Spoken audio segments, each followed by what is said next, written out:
Imagine for a second, right, that you are at the absolute peak of your career. Like you are breaking global records, you're selling out stadiums in minutes, just dominating the charts worldwide. And then, you just stop. Right, you just pack it up. Exactly. You pack it up and you take a 4-year hiatus. Which, in the modern music industry, that sounds like absolute career suicide. Hmm. I mean, the conventional wisdom is that if you blink, the public moves on. Yeah, you essentially pause the movie right at the climax and walk out of the theater. But this is what's so fascinating to me. When this particular group finally comes back, 4 years later, they walk into an American awards show. And during the commercial breaks, when the cameras are off and the energy usually dies. Right, when everyone's just checking their phones. Exactly. The entire audience is standing up, singing their songs word for word. It's wild. It completely shatters every traditional rule of pop stardom. I mean, we are conditioned to believe that constant exposure is the only way to survive, right? Mm. But here, the absence didn't just maintain their relevance. It, somehow amplified it. And that is exactly what we are exploring today. Welcome to the deep dive. We are taking a huge stack of sources today. We've got a 500-page official history book, announcements for their 2026 comeback album, and the hour-by-hour itinerary of their massive fan festival. Yeah, we really want to figure out how exactly the biggest group in the world engineered this ultimate fan ecosystem. Right. And if you are completely new to this phenomenon, our mission today is to walk you beginners through the history of BTS and, more importantly, the brilliant mechanics of their annual celebration, FESTA. It really is a genuinely compelling case study in, sociology and community building. We are looking at a group that didn't just cross their fingers and hope people would wait for them. They actively cultivated this fiercely loyal community, even while they were, almost entirely off the grid. Totally. But to really grasp how they pulled off this unprecedented 2026 return, we have to look at the foundation they laid before they left. So we're going back to their origins, June 13th, 2013. Right. That is the day BTS debuted. They started out with a single called No More Dream. And it's really important to remember they weren't handed the keys to the kingdom. No, not at all. They debuted as this hip-hop heavy group from Big Hit Entertainment, which was at the time a relatively small underdog agency in South Korea. Right. And then fast forward exactly 10 years to 2023.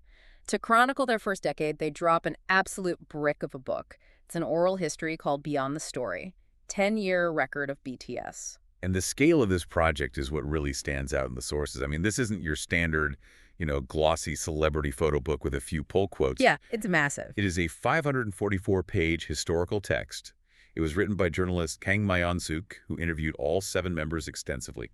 RM, Jin, Suga, J-Hope, Jimin, V, and Jungkook. And it took a pretty formidable translation team, too, right? Yeah, led by Anton Her, Claire Richards, and Slen Young to really bring it to the English-speaking world. Okay, but I have to play devil's advocate here for a second. Dropping a massive 544-page book right before you go on a 4-year hiatus. I mean, isn't that just a calculated cash grab? Like a way to wring some money out of the fan base before you disappear? It's a fair question, but if you look at the chapters and the timeline, it acts as something much deeper. Chapters are titled things like Soul, which, grounds them in their gritty beginnings. Right. And then there's Why We Exist, which dives into some pretty heavy existential territory for a pop group. So it wasn't a piece of merchandise, right?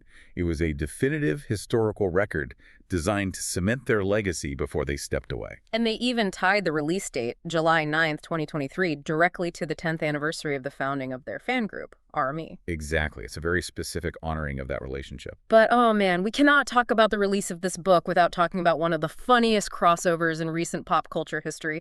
We have to tell the story of the blind pre-order. Oh, this is incredible. This is one of those moments where the sheer size of 2 completely different fandoms collided. So before the publisher, Flatiron Books, officially announced that this was a BTS biography, they listed this mystery nonfiction book online. Right, and they announced it would have a blind initial print run of 1 million copies. Which is an insane number for a book with no title and no author attached. Absolutely insane. And it signals to the publishing market that whoever wrote it is a guaranteed global blockbuster. So Taylor Swift fans, who are notorious for operating like amateur cryptographers when it comes to finding Easter eggs, they start looking at the few clues available. Right, and they immediately start doing the math. Yes. So they noticed the page count was 544. And if you add 5 plus 4 plus 4, you get 13, which is, of course, famous famously Taylor Swift's lucky number. It's so perfect. And wait, the release date was July 9th. Isn't July 9th explicitly mentioned in the lyrics of Taylor's song Last Kiss? Yes, it is. So, within the internal logic of the Swiftie universe, this all made perfect sense. They put two and two together and just assumed this mystery book was a Taylor Swift memoir. So they pre-ordered it in such massive droves that they drove this completely unknown book to the absolute top of the bestseller lists on Amazon and Barnes & Noble. Just blind buying a 500-page book. Right. Only for the publisher to reveal shortly after that the book was actually the oral history of BTS. I love that story so much. It's a hilarious mix-up, but it actually proves a really interesting point, I think. Doesn't this crossover highlight a massive global hunger for physical, documented pop history? It absolutely does. I mean, we live in an era of fleeting digital streaming, right? Where Yeah. music feels almost invisible. But both of these fan bases operate on a level of extreme dedication. They don't just want to passively stream a playlist in the background. Exactly. They want the lore. They want the 500-page historical text to physically put on their shelf. It proves that fans still crave physical artifacts that validate their emotional investment in an artist. And that emotional investment was about to be tested like never before. Because right as this definitive history book hit the shelves, the group entered the biggest transition of their lives, mandatory South Korean military service. Which is the crucial context for why 2026 is such an explosive comeback year.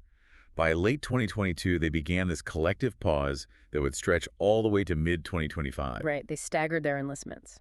Jin, the oldest, exited first in June 2024, followed by J-Hope later that year. And then the dam broke in June 2025. Mhm.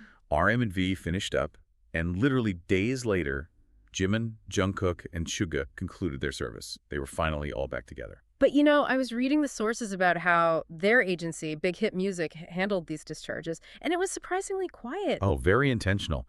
Big Hit kept public events to an absolute minimum. There were no massive media circuses, no red carpets outside the military bases. Yeah, they just posted confirmation notices on their fan platform, Reverse. Right. They prioritized crowd control and the safety of the members and the fans way above generating some media spectacle. Which is incredibly smart. I mean, if you have millions of people who've been waiting for years, a public discharge could be genuinely dangerous. Absolutely. But the restraint didn't last long, did it? The sources show that by July 2025, mere weeks after the last members were discharged, they were already back in the studio in Seoul and Los Angeles. Yeah, they wasted no time. They were recording their 6th Korean studio album, Arirang, which dropped on March 20, 2026. Let's dig into that title, because Arirang isn't just a random word. No, not at all. Arirang carries immense cultural weight. It is the title of arguably the most famous, traditional, highly reviewed Korean folk song. It's often considered like an unofficial national anthem. Wow. So by naming their massive, highly anticipated global comeback album after a traditional folk song, they are making a very specific statement. Precisely.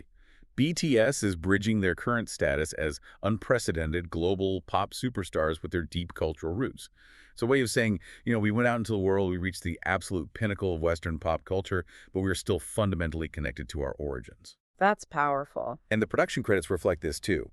The album features massive international names like Diplo, but it's also heavily shaped by P-Dog, who is their longtime in-house producer, and Bang Se-hyuk. And for anyone new to the BTS story, Bang Se-hyuk is the visionary mastermind who actually founded their agency. So having him so involved in the 2026 album really makes it this full circle moment. It really grounds the project in their original musical identity. Now, the lead single, which dropped with the album, is called Swim, and it's co-written by Ryan Tedder, who obviously knows his way around a massive pop anthem. Oh, definitely. The group said the song is about the determination to keep swimming forward through the unpredictable tides of life, just taking every moment as it comes and splashing your way through. It's such a perfect metaphor. I mean, they just navigated this 4-year, globally scrutinized hiatus, and instead of expressing anxiety about losing their spot, the message is simply about moving forward. And the music video reflects that scale, too. It features the American actress Lily Reinhart,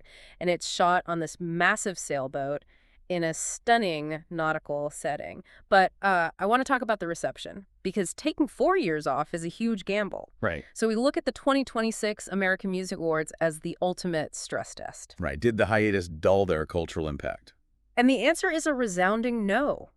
They swept the AMAs, They won 3 awards, including Song of the Summer for Swim, and they took home the night's absolute biggest prize, Artist of the Year. Beating out industry titans like Bad Bunny, Bruno Mars, Taylor Swift, and Lady Gaga. Which is remarkable. I mean, they won Artist of the Year back in 2021, but to reclaim that throne in 2026, fresh out of a military hiatus, is practically unheard of in modern pop history. Yes, it really is. And this brings us back to that detail from the top of the deep dive.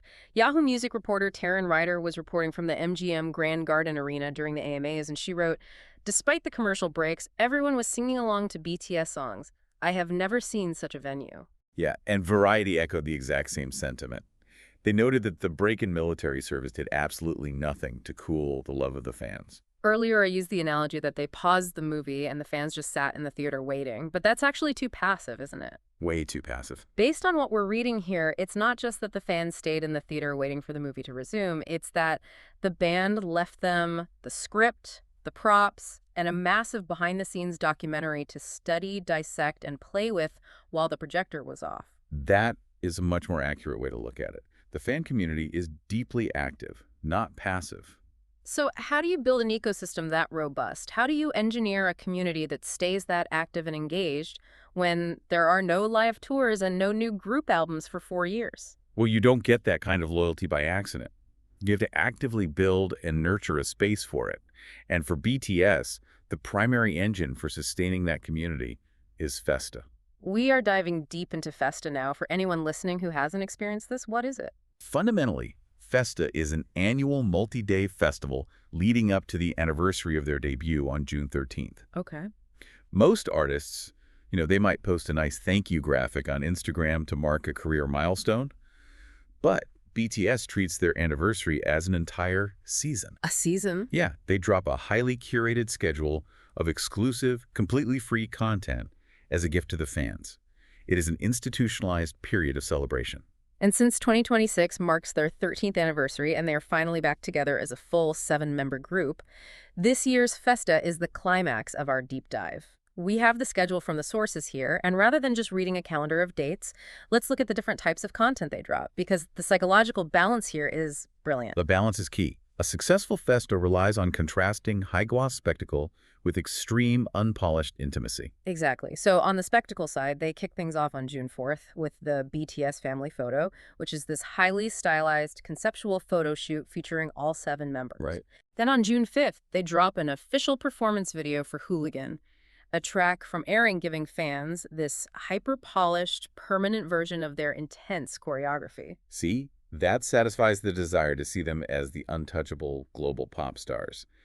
But if you only provide high-gloss content, the fans remain consumers. The intimacy is where the magic happens. Which brings us to June 7th and 8th. They release these normal video logs and a 13-side film right in the middle of FESTA. And this is where we see the psychological mechanism at work. The normal logs are exactly what they sound like. They're diary-style, low-production videos from the members. Right. By stripping away the million-dollar stage lighting, the flawless makeup, and the massive sets, and just showing the members talking to a camera in sweatpants, Big Hit actively engineers parasocial intimacy. Wow. It bridges the massive gap between untouchable global idol and close friend. That is so true. It's how you keep fans waiting for 4 years. You make them feel like they are waiting for a friend to come home, not just waiting for a brand to release a new product. Exactly. And they lean into that dynamic even further by reviving Run BTS 2.0 on Juneteenth and 11th during the 2026 FESTA. Okay, for the uninitiated, what is Run BTS and why is its return such a big deal? So, Run BTS is their long-running variety web series. It's a show where the members play ridiculous games, do escape rooms, cook, and basically just act like chaotic, hyper-competitive friends. Sounds fun. It is. And it was a strategic tool used for years to showcase their genuine personalities and chemistry.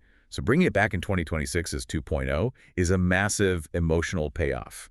It signals a return to the joyful, less serious side of their dynamic that fans desperately missed during the hiatus. And it's all leading up to the grand finale on June 12th and 13th. The day before the anniversary, they drop a brand new single called Come Over, specifically for the fans. Right. Alongside a highly symbolic limited edition picture disc vinyl of the Arirang album. And note the pressing number on that vinyl. It's the 613 limited edition. 613, June 13th. Every single piece of content is layered with intentionality and meaning. But the 2026 FESTA has a twist that makes it completely unprecedented. because this digital festival is uniquely syncing up with their physical return to the stage. Yeah, the culmination of FESTA aligns perfectly with the climax of their massive 2026 World Tour. The sources outline this tour, and it is a massive undertaking. It's a 79-show spectacle featuring a 360-degree stage design. They started in April, hitting Goyang, Tokyo, stadiums across the U.S. and Latin America. But on June 12th and 13th, the exact days that FESTA reaches its peak, they are playing those 360-degree shows right in Busan, South Korea. Think about the synergy of that moment. You have millions of fans around the world online consuming this deeply intimate, free FESTA content. The video logs, the family photos, the new song. Yeah. And simultaneously, the band is physically standing on a stage in their home country, surrounded by tens of thousands of fans on the exact anniversary of their debut. It creates a synchronized, global emotional event that transcends just a concert. I look at the structure of this and it makes me think. If a standard fan club is like subscribing to a monthly corporate newsletter, FESTA feels like an annual national holiday. Does institutionalizing their anniversary this way essentially change the fans' identity? What do you mean? Like they feel more like co-founders of the band rather than just consumers? That is the exact psychological shift taking place. By dedicating nearly 2 weeks every single year to giving high-quality gifts to the fans, BTS entirely flips the traditional power dynamic of the music industry. Usually, the flow of energy is one way. Fans give to the artist. Right. Fans buy the tickets, fans stream the songs, fans buy the merch. Fans are the ATM, essentially. Exactly. But FESTA is the artist giving back entirely for free for weeks at a time. It creates a powerful feeling of mutual investment and reciprocity. You aren't just buying a product, You are participating in a shared living history. When you are treated like a co-founder of the phenomenon, your loyalty becomes unshakable. It's a masterclass in reciprocity. And it entirely explains why that arena in Vegas was singing during the commercial breaks. So, to recap this incredible timeline for you, we started with a scrappy hip-hop group debuting from an underdog agency in 2013. Right. Their first 10 years were so dense with lore and achievement that they required a 544-page historical record. A book so highly anticipated, it caused a blind buying panic among Taylor Swift fans. And from there, they navigated a highly sensitive 4-year military hiatus, keeping a low profile and respecting the process, only to explode back onto the global stage in 2026 with Arirang. An album that boldly connected their global dominance with their traditional Korean roots. Anchored by the massive anthem Swim, they swept the AMAs, proved their cultural dominance hadn't slipped an inch, and rolled right into the ultimate content-rich 13th anniversary FESTA. Culminating in that 360-degree stage spectacle in Busan. And the true takeaway from all of this is that the BTS story isn't just about catchy melodies or perfectly synchronized choreography. No, it's so much more. It is a blueprint for community building. You do not get audiences singing your songs when the cameras are off by accident. You earn that devotion by consistently, meticulously honoring the relationship with your audience through deeply intimate shared events. It really makes you look at the rest of the entertainment world with a much more critical eye. Which leaves me with a final thought for you to ponder. Okay. The traditional pop star life cycle is almost entirely exhaustion-based. It involves an artist desperately trying to stay relevant through constant exposure, always posting on social media, always releasing singles, terrified that if they blink, the public will find someone new. But if ETS can step away completely for years, fulfill a military requirement, and return bigger than ever simply because they spent a decade cultivating an emotional holiday like FESTA, will this force the entire global music industry to completely rethink how they value and nurture fan relationships? Maybe the secret to longevity isn't being everywhere all the time. Maybe it's about building a theater so welcoming, so full of shared history that your fans never want to leave, even when the screen goes dark. Thanks for watching. Make sure to subscribe and turn on notifications to be the first to know about new releases.